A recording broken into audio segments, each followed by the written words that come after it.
Bueno, vamos con el siguiente grupo, que también es del Departamento de Filología e Inglés, que lo conforman Belén López Arroyo, que está aquí a mi derecha, Isabel Pizarro Sánchez, que está en el ordenador, Leticia Moreno Pérez, Lucía Sanz Valdivieso está en el ordenador, Isabel Pizarro Sánchez está a su lado y Leticia Moreno Pérez, que no está respondiendo. Bueno, pues conforman el equipo ACTRES Valladolid de análisis contrastivo y traducción inglés-español. Es un grupo de investigación de distintas universidades españolas y también canadienses, que se centra en la terminología y la fraseología para la producción en lengua inglesa de géneros textuales especializados. Su intervención se titula Equipo ACT3VA, Análisis Contrastivo y Traducción Inglés-Español de diccionarios de papel a inteligencia artificial. Muchas gracias. Gracias, Dunia. Bueno, pues como dice Dunia, somos un grupo de investigadores que empezamos en el año 2000 compilando corpus, en principio comparables, de géneros textuales especializados. Pasamos muchos años describiendo las características en inglés y en español y después contrastando. Y el objetivo lo empezamos a desarrollar hace 7 años más o menos, que ha sido el desarrollo de herramientas semiautomáticas que ayuden a la escritura, y todo basado en corpus. Sí que tengo que decir que nuestro equipo empezó a mejorar o a funcionar cuando se unieron ingenieros al grupo, y entonces nosotros les decíamos: mirad, nosotros queremos esto, pero no nos contéis cómo se hace. Rosa Rabadán, que es la directora, que es de la Universidad de León, siempre decía: esto es como la lavadora, yo meto la lavadora y doy al botón, y vosotros me sacáis la ropa limpia, pero no me contéis cómo. Entonces,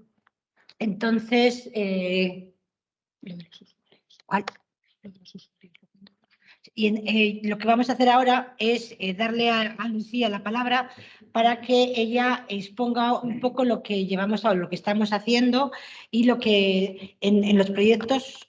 Hemos participado en más de 15 proyectos nacionales y regionales. Aquí están todas las universidades y empresas que trabajan o que colaboran con nosotros. Actualmente estamos trabajando en un proyecto de procesamiento de lenguaje natural, aunque también hemos acabado un proyecto con fondos de la Universidad de Valladolid de herramientas de aprendizaje de un lenguaje. Pero bueno, que Lucía, le doy a Lucía la palabra, que es nuestra gran promesa y lo va a explicar mucho mejor. Gracias, Belén. Bueno, pues para poneros un poquito en contexto, el Grupo ACTRES desde hace ya bastantes años se centra en uno de los grandes pilares de la economía española, que es la agricultura. Desde el punto de vista lingüístico, nos hemos centrado en un texto que es un género fijo, que es la nota de cata, como género representativo quizá de las cualidades organolépticas y de la gran gastronomía que tenemos en nuestro país. Tomando las notas de cata como dato, como texto que vamos a analizar, nos hemos centrado ahora mismo en el aceite de oliva y el vino, aunque luego os enseñaré que estamos también trabajando con otras lenguas de especialidad. Nuestro propósito en este contexto, cómo queremos contribuir a mejorar la situación de este sector que os comento. Pues en el caso, la situación real es que nuestros usuarios tienen gran contenido que comunicar en español, pero muchas veces no tienen la suficiente competencia como para ser capaces de hacerlo en inglés, que sabemos que es la lengua franca internacional, y sin ello la internacionalización tanto de la cultura como de la parte económica es muy complicado. Para ayudar a estos usuarios tratamos de hacer ciencia, representada ahí por ese libro mágico, para ayudar a estos usuarios a obtener textos en inglés sin que ellos mismos sean capaces por sí mismos de producirlos. Desde el punto un poco de vista teórico, lo voy a ver bastante rápido, nos estamos basando en la lingüística de corpus, en los lenguajes controlados y en la inteligencia artificial. La lingüística de corpus, algunos de los que veo entre el público sé que sabéis lo que es, pero a grandes rasgos nos centramos en inglés y español, tratamos de recopilar grandes cantidades de texto, grandes o representativas, ya que al hablar de un lenguaje de especialidad es muy difícil encontrar big data de cata, de análisis sensorial. Entonces, tratamos de identificar esos patrones lingüísticos de los que hablaba Cristina al principio de esta jornada y con ellos ser capaces de construir modelos que sí que nuestros usuarios saben tratar con ellos, aunque no con la lengua en sí. Dentro de esos lenguajes controlados hemos desarrollado diccionarios y generadores, que pasaré a comentaros, a enseñaros en un momento. Y ahora mismo estamos abriendo, obviamente, la puerta a la inteligencia artificial desde dos frentes, por así decirlo. La traducción automática neuronal, que ahora mismo es el último desarrollo que hay en el campo, y la generación de lenguaje. Entonces, os quiero enseñar varias cosas, porque este grupo de investigación, Actres, como ha dicho mi compañera Belén, nos dedicamos tanto a la recogida de datos como al diseño y creación, en colaboración con ingenieros informáticos, de herramientas de investigación que nos van a servir para desarrollar aplicaciones que ahora sí se pretende implementar en el sector que pretendemos ayudar. Entonces, un poco os quiero enseñar los corpus. Corpus son los conjuntos de datos que tenemos. Los corpus paralelos son los que se utilizan para entrenar toda esta inteligencia artificial que hablamos de traducción automática. Necesitamos grandes muestras de cómo un humano lo traduciría para que la máquina sea capaz de aprender a hacerlo por sí misma. Pero también tenemos, que son los más interesantes, los corpus comparables. Y en este caso, dentro del gran proyecto CLANES, tenemos hasta 7 corpus especializados escritos originalmente en español y originalmente en inglés, sobre las especialidades que os estaba contando. Notas de cata de vino, recetas culinarias, fichas técnicas de vino, descripciones de queso, textos promocionales para tés, también para embutidos y para pastelería. Entonces, lo que hacemos es estudiamos cada uno de esos corpus en español y en inglés, detectamos cuáles son los patrones lingüísticos en cada una de las lenguas, porque no se dicen la misma cosa de la misma forma en las dos lenguas. Necesitamos saber de qué manera se dice en inglés y de qué manera se dice en español para ser capaces de implementar eso en una aplicación y que no sea simplemente la traducción literal que hacía Google antaño.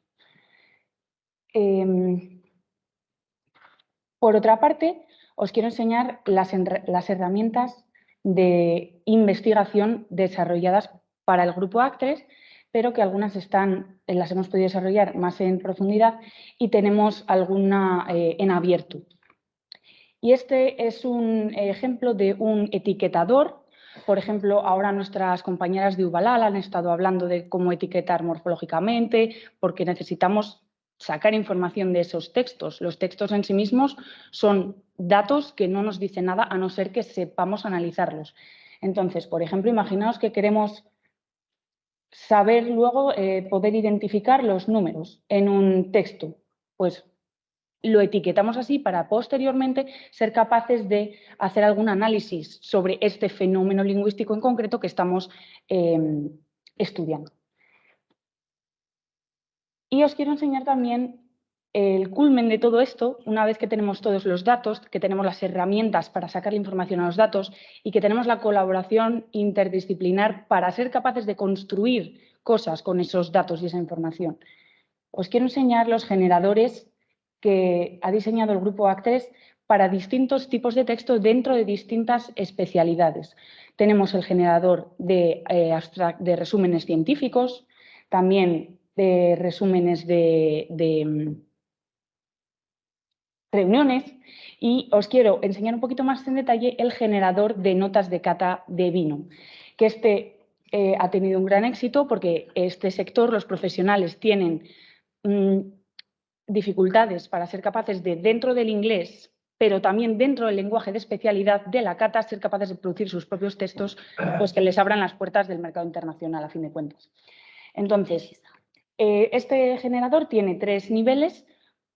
Por ejemplo, el nivel número 1 nos permite construir notas de cata que son oraciones sin verbo, porque al analizar nuestro gran corpus con nuestras herramientas vimos que en muchas ocasiones no había verbo, entonces aquí estamos reflejando la realidad del discurso en inglés. Hay luego otras opciones que tienen verbo, otras que en una oración nos permite hablar de aroma y color de forma combinada. Entonces, solamente os voy a hacer una pequeña demostración. Una vez que hemos elegido el modo de uso, vamos a elegir hablar simplemente de la fase visual del vino, y ahí dentro de las sugerencias que están basadas en datos reales de uso, vamos a elegir esta estructura. Nos ponemos a escribir. porque nuestro usuario no sabe escribir, entonces escribe en español. Entonces, imaginaros que queremos hablar, a ver, ahora. Queremos hablar del color con esta estructura, eliminamos esa parte que estaba entre paréntesis y escribimos en español porque es la lengua que dominamos. Entonces, basado en esos datos, podemos decir, pues es rojo cereza. Y ya automáticamente se nos rellena, entre comillas, con el término apropiado en inglés. Seguiríamos así con la fase olfativa, la fase gustativa y etcétera. Y simplemente para enseñaros una vista previa, esto lo podría usar cualquier dueño de una bodega, ya sea para etiquetado, para promoción, para enoturismo.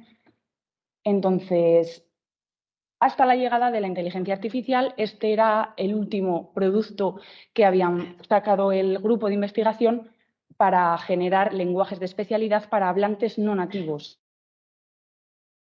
Ya os digo, las miras de promoción internacional, etcétera. Aquí simplemente repasar un poquito las primeras herramientas lingüísticas que se desarrollaron dentro del grupo, que es el diccionario de toda la vida en papel, que pensad cuánto hace que no usamos uno de estos siendo nosotros de letras, pasando por los generadores y ahora ya es cuando nos metemos en la inteligencia artificial. Tenía aquí una breve explicación de cómo funciona un sistema de inteligencia artificial, pero yo creo que Cristina esta mañana nos lo ha explicado bastante bien. Simplemente saber que lo más importante para nosotros, dentro de las filologías y etcétera, son los datos. Ya que los algoritmos, el hardware, esto es todo lo que es especialidad de los ingenieros. Nosotros nos tenemos que centrar en los datos, que ahora mismo es el oro, el petróleo del siglo XXI. Como decía Cristina, garbage in, garbage out. Es muy importante que los datos sean de calidad. Como también decía Raquel, hay que limpiarlos y son procesos muy costosos y muy complicados. Y aburridos. Aburridos. Sí. Por eso, bueno, simplemente deciros que dentro del Machine Learning tenemos las redes neuronales, que es en lo que se basa ahora mismo la traducción automática y ChatGPT, por ejemplo, como ejemplo de generación de lenguaje, y también para otras tareas, sin más.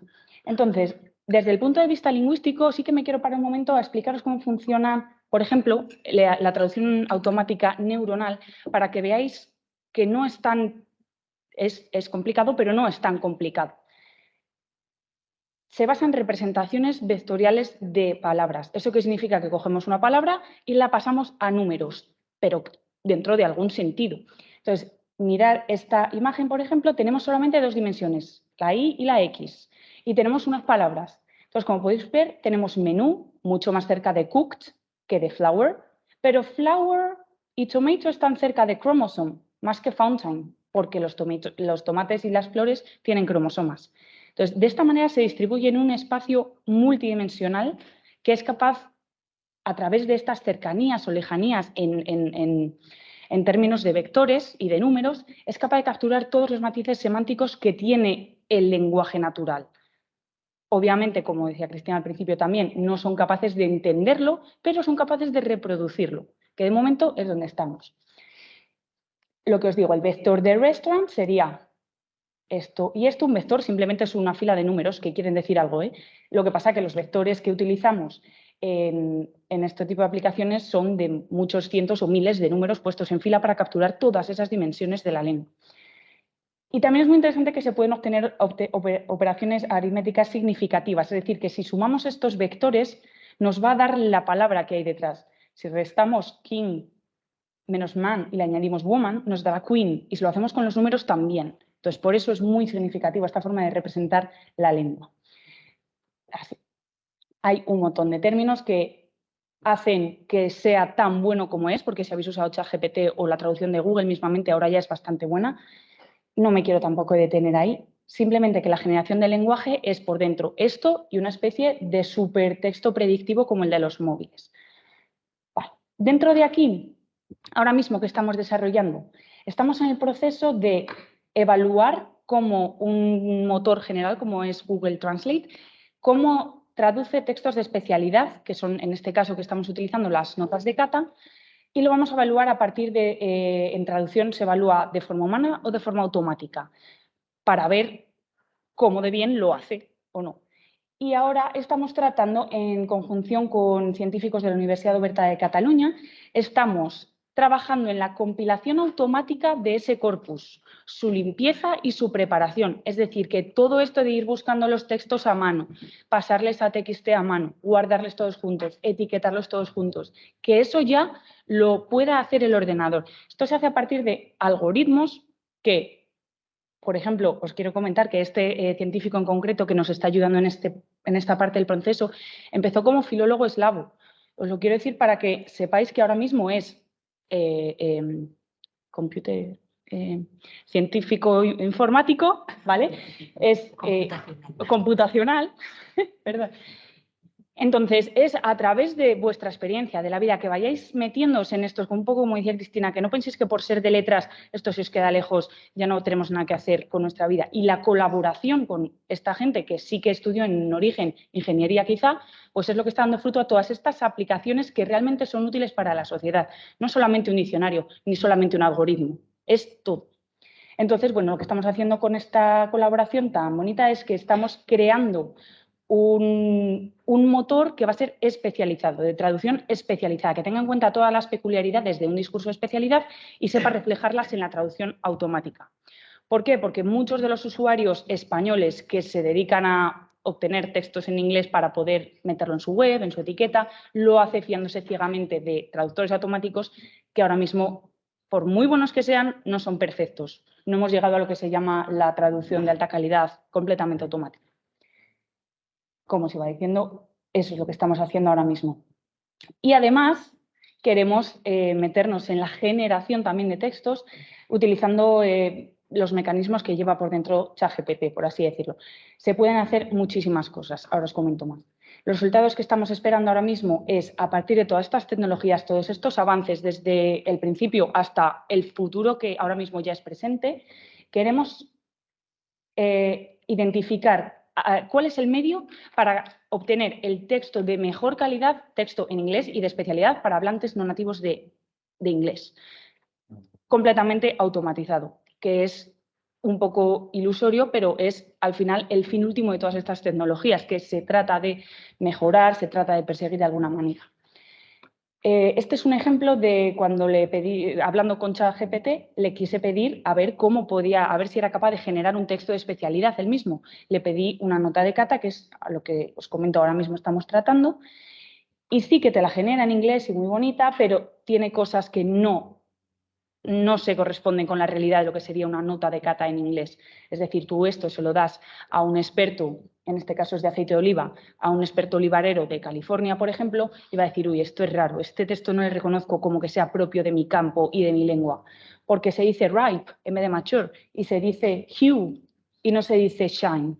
Entonces, este conjunto de detalles son detalles muy importantes a la hora de que un texto funcione y sea capaz de atraer compradores, atraer simplemente curiosos que luego hablen del tema por ahí, gente que esté interesada y que pueda comprender, es decir, que la comunicación sea exitosa. ¿A dónde nos lleva todo esto? Pues ahora mismo, como os cuento, al entrenamiento de este tipo de inteligencias para poder hacer aplicaciones que ayuden ahora mismo a la gente, pero ya de cara a un futuro un poco más lejano, esto es muy interesante. Como comentaba también Cristina al principio, estos sistemas son un poco black box, no sabemos lo que hay dentro, no sabemos cómo funcionan. Tienen mucho potencial, pero tienen muchos peligros. Y una puerta muy interesante es el prompt engineering, que es cómo pedirle, cómo hacer que este tipo de herramientas, en concreto las generativas como ChatGPT, en la que tú te comunicas con la inteligencia artificial con lenguaje natural, cómo hacer que te entiendan exactamente lo que quieres o cómo hacer que hagan lo que tú quieres que hagan. Es decir, el futuro de la interacción y la comunicación humano-ordenador es lo que tenemos ahora mismo por delante y lo bonito es que va a ser totalmente colaborativo e interdisciplinar. Como comentamos desde el principio, los lingüistas somos clave en este proceso, no solamente los lingüistas, todas las humanidades son claves, porque un detalle muy importante de esta nueva ola de tecnologías es que no tienen pensamiento crítico. No saben juzgar, no saben lo que es ético, lo que no es ético. Nosotros sí, y nosotros podemos ayudar a que cuando pongas cuando pongas nurse, no te dé enfermera y te ponga enfermero /A, por ejemplo. Eso es lo que nosotros tenemos que ayudar a hacer. Simplemente para terminar, animaros a que os vayáis metiendo, ahora mismo todos estamos en las redes sociales, animaros a que curioseéis, que juguéis con ChatGPT, con la aplicación que sea, para que os vayáis metiendo en esto, porque como hablamos desde el principio, está llegado para quedarse, no os va a quitar el trabajo, pero alguien que lo sabe usar, sí. Entonces, aprender a usarlo y no os desaniméis, no os penséis que por ser de letras... Clase no. Claro, obviamente, claro, esto tiene un montón, como mis alumnos saben, tiene un montón de pros y contras y no vale para que te haga un ensayo para clase. Ya lo hemos comprobado, ¿verdad? Vale. Así que hasta aquí queríamos comentaros nuestro trabajo, lo que hacemos. Esperamos que os haya resultado interesante y nada más. Gracias. ¿Te gustaría hacer alguna pregunta? Pilar.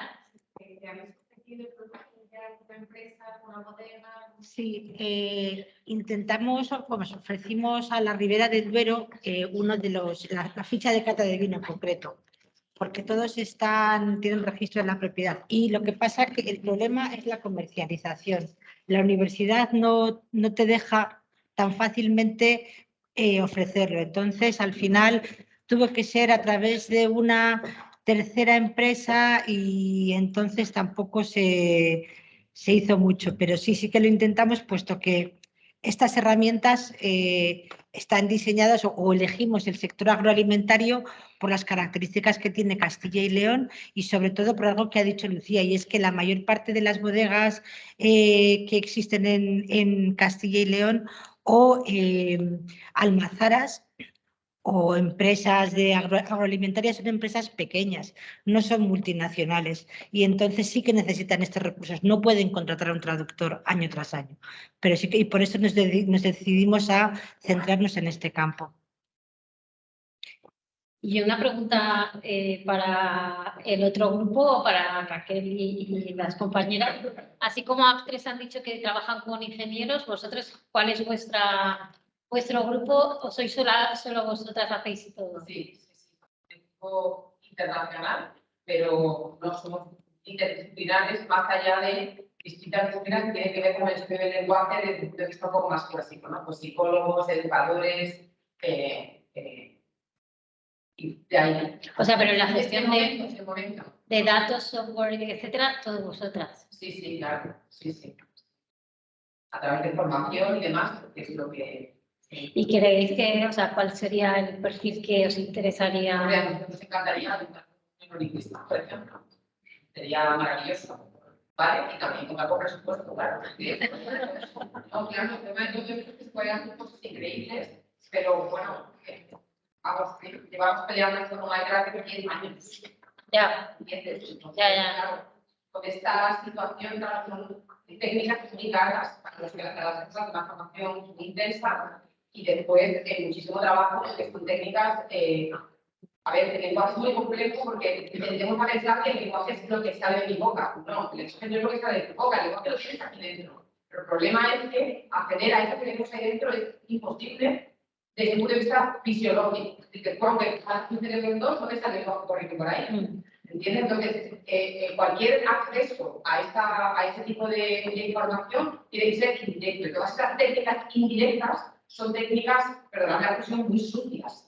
¿Vale? O sea, no hemos enseñado los outputs que nos salen cuando recogemos datos de movimientos oculares, pero aquello es que te quieres morir, que se juntan los datos, porque pensar que estamos enfocados únicamente en lo que el ojo hace en términos de lenguaje, pero el ojo parpadea, o sea, parpadeamos con velocidades impresionantes que hacen muy sucios este tipo de datos, ¿vale? Entonces, claro, ahí pues contar con alguien que realmente maneje ya estas técnicas, a nosotros nos significaría la vida muchísimo. Evidentemente, sí. Bueno, decía al principio de cuando hemos hablado de la jornada, que uno de los objetivos iba a ser que íbamos a conocer qué hacíais y que no conocíamos. Yo no conocía nada de lo que estabais diciendo con detalle. Me ha parecido especialmente puntero, interesantísimo y que puede tener una enorme trascendencia a todos los niveles, no solamente la científica, sino también en este caso la económica, ¿no? He visto que todos hacían referencia a que con los medios de los que disponemos podemos hacer, como decía Fernando, si tuviéramos más, Yo la pregunta que os hago, que me hago yo también a mí mismo, es: yo entiendo que en vuestros campos respectivos de investigación se conoce lo que estáis haciendo y las herramientas que estáis utilizando. Pero yo entiendo que sería nuestra propia universidad la que tenía que conocer qué es lo que se ha dicho aquí hoy y aportar todos los medios que permitirían esto, y os preguntaría en qué punto está cada uno de vuestros grupos en relación con, digamos, nuestras instituciones académicas, que yo creo que tendrían también que apoyar de manera decidida, ¿no? Por lo que hemos oído y por lo que supone, tan preocupados como estamos por los rankings y donde yo entiendo que potenciar este tipo de investigación, que fomentar a través de jornadas como esta, el conocimiento de herramientas, y que poco a poco todos nos fuéramos poco a poco con el tiempo, de manera... Sí. No sé cómo veis eso, no sé si he formulado bien la pregunta o mi consideración, no sé cómo... A ver, yo creo que la universidad tendría que estar más pendiente de lo que hacemos.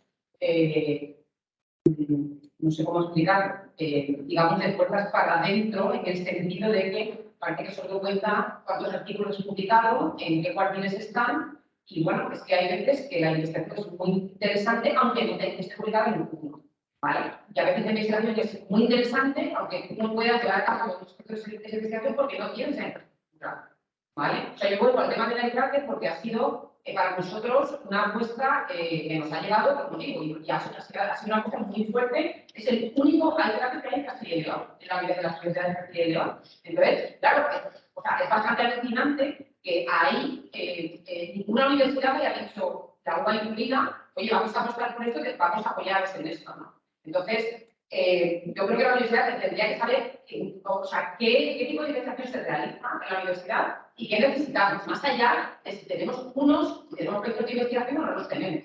Estamos investigando, no solo estamos dando clase, que también, y demasiadas horas, pero no solo estamos dando clase, ¿no? Yo creo que desafortunadamente... Perdón, perdona, Pilar. Yo creo que desafortunadamente, una cosa también que ha dicho Raquel, es que las humanidades somos como... nos consideran como la prehistoria. Entonces no hacemos nada, no servimos para nada. Entonces, si no eres STEM, no cuentas. Y entonces ahí ya con 3.000 euritos ya vas que chutas, y si te los doy. Entonces, muchas veces pues tienes que contar o con la buena fe de alguien o pedir un favor, o como ahora con la Universidad Oberta, que un día pues así por casualidad, ¿y por qué no escribimos a esta persona? A ver, y me dice, oye, encanta de ayudar, veniros, hacemos, pero no es... Porque aquí en la universidad, pues el año pasado, base 2, sacó lo de grupos de investigación emergentes, que eran cantidades irrisorias y ha sido una vez en la vida y ya. Entonces, nos faltan recursos, pero eso, porque las humanidades, ahí sí que es verdad que somos invisibles para nuestra casa, para nuestra propia casa. A veces no es una cuestión solo de financiación, que también a veces es una cuestión de contexto, ¿no? O sea, si no tienes ni siquiera un sitio físico en el que poder desarrollar tu investigación, que ya no te digo que necesitemos, digamos, presupuesto para comprar un equipamiento, ¿no? Es que no tenemos un sitio físico donde realmente llevar a cabo esa investigación, que cuando tenemos que entrevistar a participantes tenemos que ver a qué hora les quitamos y dónde les quitamos para que no haya ruido de esta máquina, de esta leche, captando todo.